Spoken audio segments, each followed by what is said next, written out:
right. Hopefully you can see me good. All right, everything look like it's working. All right, so I want to talk about a few things real quick. I think I might have messed up. I met a dude, and we was discussing airports and clean bathrooms and stuff like that. And I forgot we had a time of war, so I was telling him um, about my experience when I went to Hong Kong, and I said he should go visit it sometimes, but I forgot we're in a time of war. Now is not the time to be visiting other countries. Also, it's not even not the time to be visiting our own, our own land. From what I experienced, visiting other states in our own country is very dangerous. I mean, for us as Black people, as I'm speaking.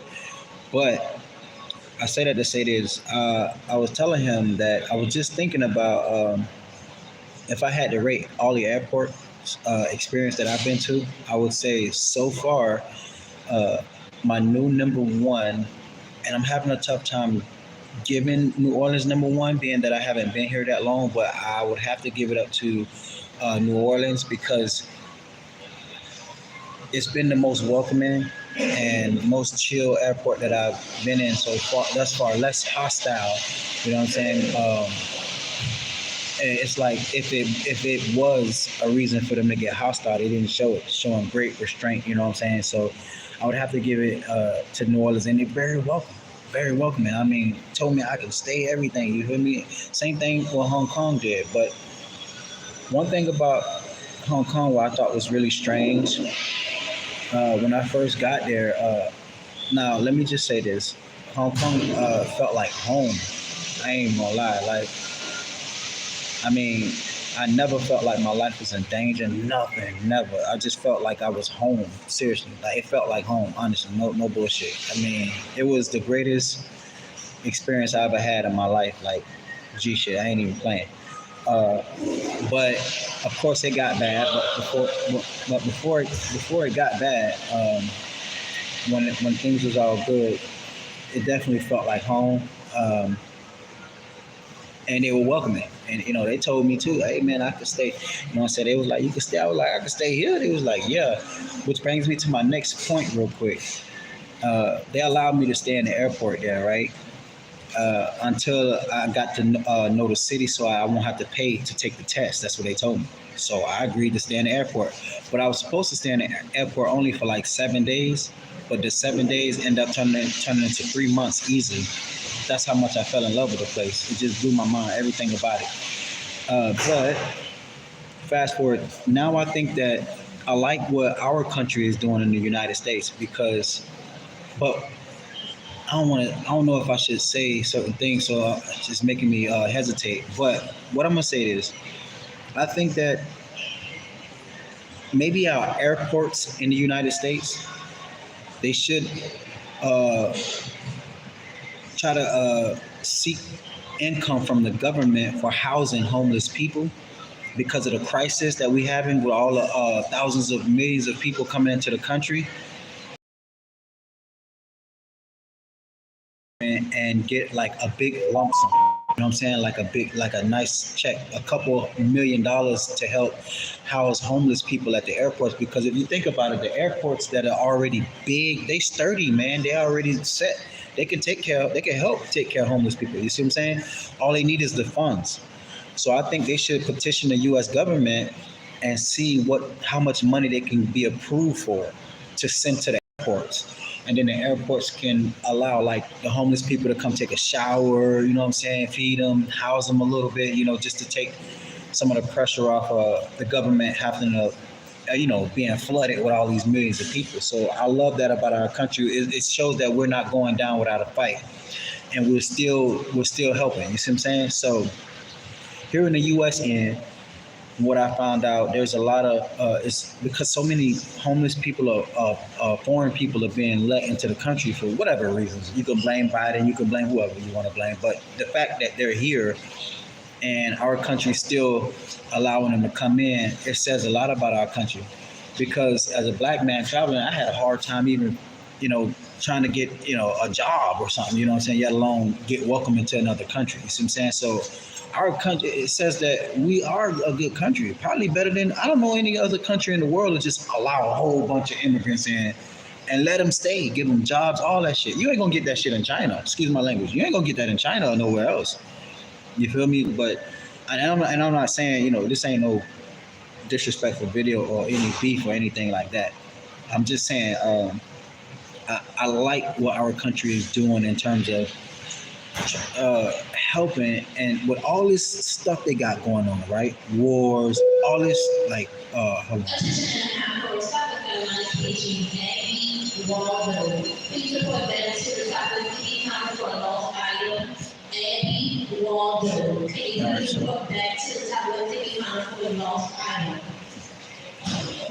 All right, so with all this stuff they got going on, right? Wars, everybody, all these people, and they so-called invading the country, and every other problems that the country got, they still letting immigrants in and poor people in and trying to help them, trying to give them shelter and all that. So that's why I say. Ladies and gentlemen, this is a gate change announcement. Let's take your hands flight 20. Service to Detroit. Your flight will not be departing out of gate C4, Charlie 4. Once again, this is a gate change announcement for Delta Airlines flight 2321 service to Detroit. Your flight will not be departing out of gate C4, Charlie 4. Yeah, so that's why I was saying with all these problems they got going in and being flooded, they say we're being flooded from the southern border or whatever, right? Whatever border, whatever, however many people we letting come in, whatever. So I think that the airports should contact the U.S. government. Hey, man, listen, we got all these people, you know what I'm saying? We're going to need some money, you feel me? Because they sending all the money to Ukraine, right? They sending all this money to all these other places, but here in home. So how can we be strong overseas if we ain't even strong at home, first of all? So home, we need the dollars here. You see what I'm saying? So, I mean, I'm not saying don't give Ukraine that, because Ukraine is probably just as important to them as home, but it starts home.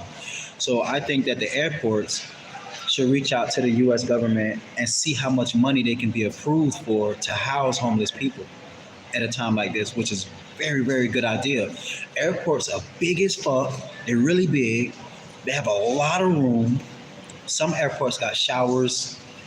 They can provide meals. So I think that they should hit up the U.S. government and see if they can get a fund, like maybe $1 million, a couple 100 million, 50 million, something like that. You know what I'm saying? However much money they can get. Only to the airport that has the. Well, no, I take that back. I think all airports should apply for it, right, in the U.S. Because even if you got a little airport that don't have housing, don't have showers and nothing like that, they could still go get a shower from somewhere else, but just sleep at the airport, which will provide extra eyes at all times. So I like that too. But just speaking in terms like that, I don't recommend people traveling right now at a time like this. And the reason why I say that, because for me, traveling and during the time of war, it was all good for me. You feel me? I ain't really feel like my life was in danger, only at a few other places. I would say out of all the places I've traveled during this time of war, the only places I really felt like my life was in danger or I may have to defend myself, or whatever, was at the Houston airport, the Philippines. Let me see, Houston, Philippines. Let me see. I would say South Korea, but they really. I can't even say South Korea because it was like. I don't know. It was the times that, maybe because I didn't stay there that long or whatever you want to call it, but I just didn't feel that no one ever approached me and started trying to antagonize me to like provoke me to fight them or anything like that. And so I would say, yeah, hands down, maybe, I would say Guam and Saipan. they the most creepiest airports I've been to, because when you go outside the building, if you don't have any, like, I call these people guardian angels, right? No matter where I'm going, no matter what plane I'm on, I always have some people flying with me. I don't know them, they don't know me, they just there, right? So I call them guardian angels, because without those people flying with you, you don't know what can happen to you. Plane crash, somebody kidnap you, whatever, you know what I'm saying? But as long as those people flying with you, most of the time you're relatively safe. Now, I was safe in Guam, I was safe in Saipan, but the airports look creepy as shit, right? I'm talking about the airports in the middle of nowhere. As soon as you get out, as soon as you walk outside, you can see the ocean is like a whole, it's like pitch black if you land there at night. And it's one road that go either west or east or north or south. That's it for a long time. And if you ain't got no car, they don't even got buses. So you gotta walk or rent a car. And so, it's very, very, very creepy there at those airports. But I was relatively safe. But the second time I went to Guam, I got approached by somebody, and I felt like my life was in danger at that time. So I would say Guam the second time, Philippines, and Houston, Texas. Other than that, everywhere else has been good. You know what I'm saying? But Hong Kong is the number one airport that I really, really like. But I've been in Hong Kong for a real long time. So of course the relationship ended bad. You know what I'm saying? It ended with me feeling like, not like my life was in danger, but like I was being provoked to hurt somebody or something like that. So it can be some kind of retaliation towards me. But if I'm being honest, Hong Kong felt like home. I never felt like my life was in danger in the beginning. In the ending, even with the bad shit going on, like I just didn't feel any danger. It was maybe one time I felt like maybe they was gonna pay somebody from another country or something to try to like stab me or something or whatever, and I just had to be ready for that. You know what I'm saying? So, and that was like after me living there for like 7 months almost. You know what I'm saying? So you could imagine how good I felt. I mean, other than that, man, that place felt like home. It was good. I was good there, but I don't recommend nobody doing it now because we don't know how serious this war is, who on whose side, who working for who, what mission they got. You know what I'm saying? So from what I noticed, America, in the eye of the public, they say they finna get ready to go to war with places like China and Russia and whatever. But when you go over there, you see white Americans over there eating and shit, burping, farting, having the time of their life. So it's like, damn, is y'all finna go to war with these people or what? Or is y'all on the same side? I mean, I don't understand. You say you finna go to war, but you over here eating hot dogs and shit. You know what I'm saying? Like y'all together. Like this shit all fake. You know, like I don't understand. So I don't know, man. So I guess that's the reason why I tell people to go visit, because in the end, it do feel fake, dog. Like they only just saying that to us on the news, but when you know, behind closed doors, they together. Ain't no damn war, man. It's like they motherfuckers eating cake and shit, lobster, steak, shrimp. You know what I'm saying? They got it made over there, but they got us thinking they finna go to war with each other or whatever. So I don't know, man. But if it's really real beef, y'all. If it's really real war, you know what I'm saying? Like for real. I mean, if this shit ain't fake, because from what I seen, from my own eyes experience, I just see a bunch of two-faced shit, dog. I'm just being honest. It just don't seem like a legit war. It seem like, they on the same team is what it seemed like. So if they on the same team, then I guess it's okay for people to visit. But if they're not, then don't. Because we don't know how serious it really is, you know what I'm saying? So if it's serious and it's about to be a real war or whatever, then I don't recommend visiting any country, because you don't know who might try to kidnap you and try to get some ransom out of you, you know what I'm saying? So it's just best to just stay where you're at. And the reason why I made this video is because I just met this old 70-year-old white man. He was telling me this story about airports and how he liked the bathroom and stuff. And I was bragging to him about Hong Kong, and I told him to go visit. But then I immediately thought about it, like, damn, I shouldn't have told him that, because, you know what I'm saying? If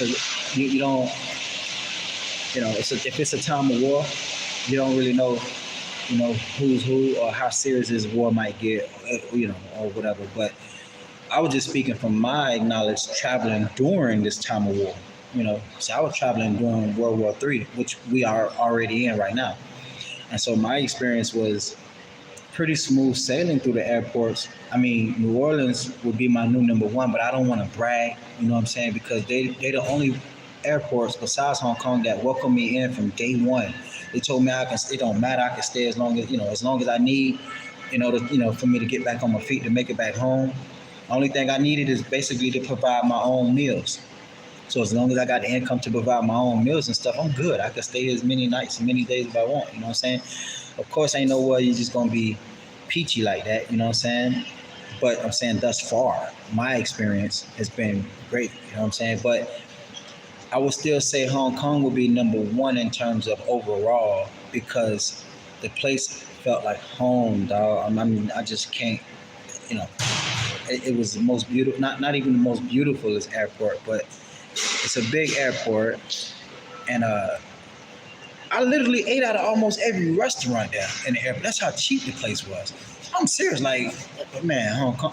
So overall, I still got Hong Kong number one, but. Attention to the Concourse, attention to the Concourse. This is the last part boarding call for Spirit Flight 669. This is the last part boarding call for Spirit Flight 669. Please receive the charge 16 from the flight is out the door. But in terms of welcoming and feeling zero racism, because say, remember when I first went to Hong Kong airport, it was like split. Some people was welcoming, some people wasn't. You know what I'm saying? It's like some people wanted me to be there, some people didn't. And you could see it. I mean, now when I went to New Orleans, here in New Orleans airport, if some people didn't want me here, I didn't feel it, I didn't see it. You know what I'm saying? So it wasn't upfront in your face like how it was in Hong Kong at first. You see what I'm saying? So far, man. So for that, I would say New Orleans is number one in welcoming and feeling and welcoming me in, providing me a place to sleep. Like I said, I just basically need my own money to get my own meals. You know what I'm saying? My own food, and that's it until I get back, situated, and I'm good. But Hong Kong, from day one, they told me, man, hey, you can stay here. You feel me? I'm like, what? They say, yeah, if you stay here 7 days, you ain't got to pay to take the test. I'm like, what? A test? They say, yeah. So I'm like, all right, good. That 7 days end up turning into 3 months, easy. But the thing I found weird is they kept trying to get me sick. It was weird. They kept putting sick people around me. I mean, no matter what, I was like, what the fuck? I started thinking like, man, I'm not God, man. What the fuck is wrong with you? I keep putting all these sick people around. Every time I turn around, somebody's sick, coughing around me. It's like it was trying to get me sick. And that was what I thought was weird. Once I started venturing around, though, my overall experience interacting with the people, it was the greatest place I've ever been in my life, hands down. It was so different. No crime. The people was some of the nicest people in the world you'll ever meet. They're very scary, though. They're terrified of us Americans for some reason. They're very terrified of Americans. But other than that, it was home. It was home. I'm not even gonna lie. I swear to God, I felt home, and I felt even safer there than I did at home. And I ain't even lying, man. That's just facts. Nobody ever harmed you, hurt you, nothing like that. But then it got ugly. Like I said, I started seeing the white Americans over there, and things got ugly, man. They started teaching them or something. I don't know. I'm just guessing. I'm not saying that's facts, but I guess they was telling them something, man, because they turned evil, started running me up out of there. They weren't playing, but it was on me. And they ain't never did that in the first couple of months. Like, they type of racism was not to stalk you, but to stay away from you. You see what I'm saying? They ain't never gonna follow your ass around like, hell no. They don't even want to be bothered with you. They don't want you around them. They don't want to take pictures with you, nothing. Now, they just want you to stay away from them. They stay away from you. So when they actually started following the nigga around, okay, I knew that was them white boys teaching them how to do that. You feel me? They ain't even do that strategy. And so that's when I knew that somebody from our country was paying them and teaching them how to run me out. You know what I'm saying? So that's what happened before I got ran out. Well, other than that, Hong Kong, man, was the greatest place I've ever been in my life. I felt home. It was unbelievable. Without a doubt. No place even comes close. But in terms of welcoming, New Orleans, Louisiana, man, the airport there is unmatched. in terms of just, I mean, the people was like, yeah, man, you can chill, man, you good, you ain't got, you know what I'm saying? And the only other place did that was Hong Kong. They told me straight up, yeah, you can stay here in the airport. I was like, what? Oh, bet, say less. You feel me? I just camped out there. So, you know, New Orleans was the only one, second one who did that. But yeah, and I feel extremely safe. You know what I'm saying? So far, everything has been good. But you got to think about it. I ain't even been here that long. You know what I'm saying? Versus in Hong Kong, I've been there like 7 months. And the first 3 months in the airport, easy. Only problem I ever had was after the first month, they kept putting sick motherfuckers around, or sick people around me. Oh yes, sir. Sick people around me to like cough and sneeze around me all the time, trying to get me sick. I ain't like that, and so that really just started like irking my nerves. But other than that, yeah, man. But I don't recommend anyone travel right now at a time like this because they playing little sneaky games, man. You don't know who really working for who. You know what I mean? Who being, man, so much.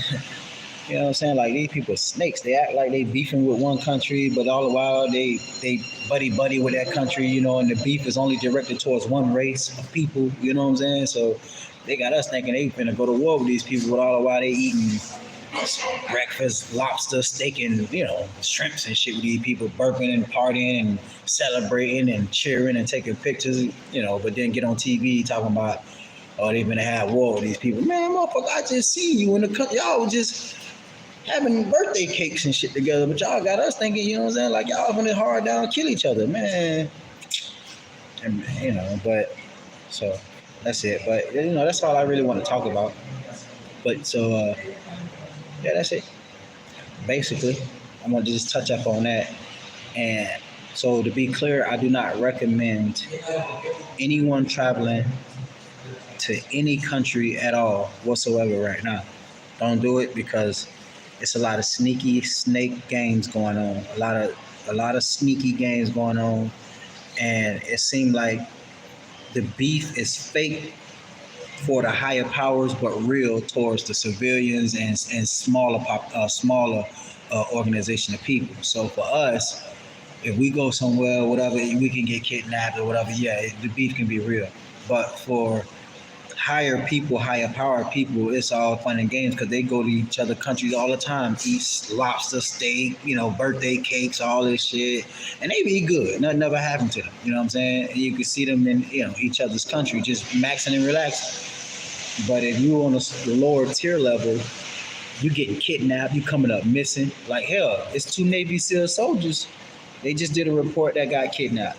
You know, you talking about 2 Navy highly trained people. People don't just go missing like that. You know what I'm saying? So you're talking about people that eat, sleep, and shit fighting, combat skills. They train for this every day of their life. These are no rookies. You're talking about veteran people, man. Killing machines. They just get up and go missing. Yeah, right. So, you know, it's all games, man. They just, you know, they connected at the top, but bottom. But yeah, so just want to, you know, just brush up on that. You know how serious the situations is. So I wouldn't recommend anybody traveling right now. Just wait till, you know, after the war, after World War III, and you get the final results. If we still alive, then yeah, when they tell you it's okay to travel again, you know, then, you know, I would say travel, because I'm as a civilian. I mean, oh yeah, I forgot about New York too and JFK. I felt like my life was in danger there too. Fuck, they took me to a mental hospital up there, bro. They did me dirty. So. Attention to the Concourse United Airlines passengers last night Bertrand, Party 2. Please report to C5 podium for a message. Bertrand, Party 2. So they snaked me out there though. The police and stuff are talking with me like we all buddy. You feel me? And I'm explaining to him I don't really feel safe in this part of the airport. So he's like, man, yeah, if you don't really feel safe, you know what I'm saying? At that time, I booked a flight to London. He said, yeah, you could just go on over here, man. It's a hospital up the street. You could just chill there real quick, get your rest, and you'll be back in time to catch a flight. I said, for real? He said, yeah, man. I said, where is that? He said, just down the street, man. I could take you there. We could, you know, you want to go there? I'm like, yeah. So he called the paramedics or whatever. They showed up. This man took me to a mental hospital. They get me in there, slam me down to the ground, talking about I'm resisting. What the fuck? Stop resisting. I'm like, man, I ain't resisting. Folding my hands all back, putting their knee all in my back and stuff. So I'm like, what the fuck? I ended up missing my flight to London. So I had to call from the mental hospital and tell them, how they did me at the airport. I missed my flight. And so now I'm in New York in a goddamn mental hospital at that place called Jamaica. In Jamaica, Queens, New York, some kind of Jamaican hospital, some kind of hospital in Jamaica, New York. And they had these Chinese people in there that was going crazy. Few Chinese people in there, had me in there, had a few Mexicans, maybe one or two white dudes, and a couple black people in there. And they had us in there. And so I missed my flight, man, and I ended up having to cancel my flight to London. So when I got out, that's how I really ended up in Hong Kong, because it was the only flight out of the U.S. that I can go and experience for the cheapest route, only $1,200. So I booked the flight to Hong Kong. And once I get there, I didn't know it was going to be the greatest experience of my life, but it ended up becoming the greatest experience of my life. And I'll never forget that place. It felt home. It is home. It's a home away from home for me, but it did get bad, and when it got bad, it got bad. Somebody showed some serious power to run me out of there, and I left, so I came back home. Upon being home, though, I would say Houston Airport, Houston International, I felt like my life was in danger there as well. You know what I mean? I felt like I didn't want to have to hurt nobody, or I didn't want nobody to hurt me. You know what I'm saying?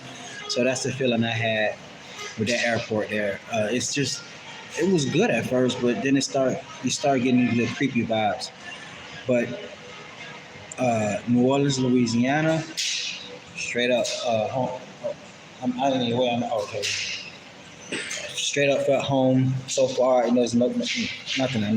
Feel like I could share it easily, but I do feel like I'm exhausting the people here, you know what I'm saying? Because I'm wearing the same thing every day. I ain't take a shower, you know what I'm saying? And I feel like, even though this might not be true, but I feel like the people getting tired of seeing me walking around, you know what I'm saying? So just feeling like that just make me want to go ahead and get up out of here. So, but yeah, other than that, man, extremely good. Those are my experiences, you know what I'm saying, with airports traveling around the world. Philippines was a bad experience. Started off good, ended up being bad. South Korea wasn't that bad, but it ended up being bad. But South Korea, when I think about it, was the only airport was the only airport that straight up robbed me. I mean, they wasn't playing. They robbed me legally, though. They ain't pull out a gun and say, hey, give me your money,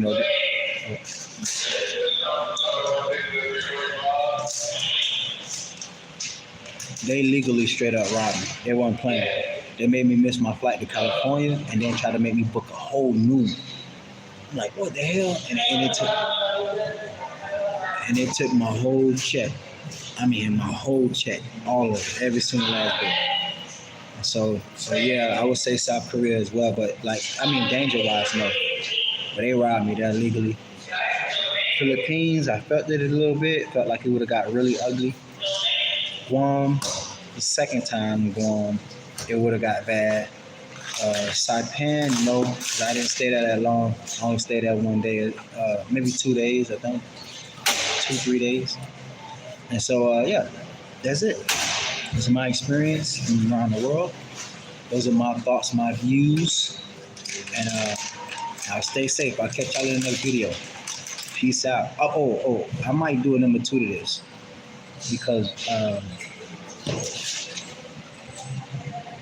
I might have left some things out. So I got to go back. Once I upload this, I'm going to watch it. It's only 30 minutes long. And then I'll see what I got, what I left out, and then I'll do a better one. I might erase this one and then put another one up. I'll catch y'all in the next video. Stay safe and peace out.